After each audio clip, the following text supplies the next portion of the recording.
നിശബ്ദനായി മരിച്ചു കിടക്കുന്ന ഒരു മനുഷ്യന്റെ ശബ്ദമാകുന്ന ചിലരുണ്ട്.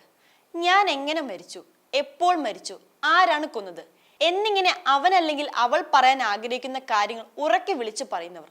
അവരാണ് ഫോറൻസിക് സർജന്മാർ. ഒരു അസ്വാഭാവിക മരണത്തിന്റെ അല്ലെങ്കിൽ ഒരു കൊലപാതകത്തിന്റെ ചുരുളഴിക്കുന്ന പോലീസിന്റെ അന്വേഷണ മികവിലെ പിന്നണി പ്രവർത്തകർ.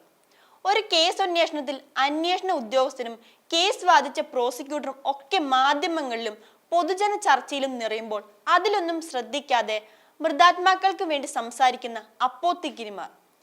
കേരളത്തിൽ അങ്ങനെ ശ്രദ്ധേയരായ കുറെ ഫോറൻസിക് സർജന്മാരുണ്ട്. പെട്ടെന്ന് ചോദിച്ചാൽ ഉമാദത്തൻ സാർ, ഷേർലി വാസു, രമ മേഡം, അങ്ങനെ കുറച്ചു പേരുടെ പേര് പെട്ടെന്ന് ഓർമ്മിച്ചെടുക്കാനാകും. എന്നാൽ അധികം ശ്രദ്ധിക്കപ്പെടാതെ പോകുന്ന, എന്നാൽ അത്തരം പ്രശസ്തികൾ ആഗ്രഹിക്കാതെ ജോലി നോക്കുന്ന ഒത്തിരി ഫോറൻസിക് ഡോക്ടർമാർ തിരുവനന്തപുരം മെഡിക്കൽ കോളേജിലുണ്ട്. അത്തരത്തിൽ ഒരാളാണ് ഡോക്ടർ ധന്യ.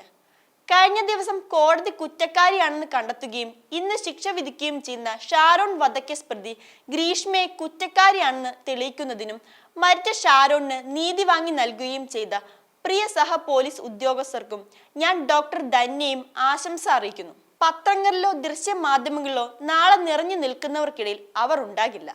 അവർ അപ്പോൾ ഏതെങ്കിലും പോസ്റ്റ്മോർട്ടം ടേബിളിലെ മരവിച്ച അല്ലെങ്കിൽ ജീർണിച്ച ശവശരീരത്തോട് സമ്പാദിക്കുകയാണ്. പിന്നണിയിലെ ഹീറോയ്ക്ക് അഭിനന്ദനങ്ങൾ, ആശംസകൾ. ഇനിയും മരിച്ചവന്റെ നീതിക്ക് ശബ്ദമാകുന്ന മികച്ച അപ്പോത്തിക്കിരി ആകാൻ കഴിയട്ടെ എന്ന് ആശംസിക്കുന്നു. പല കേസുകളും ഇങ്ങനെയാണ്.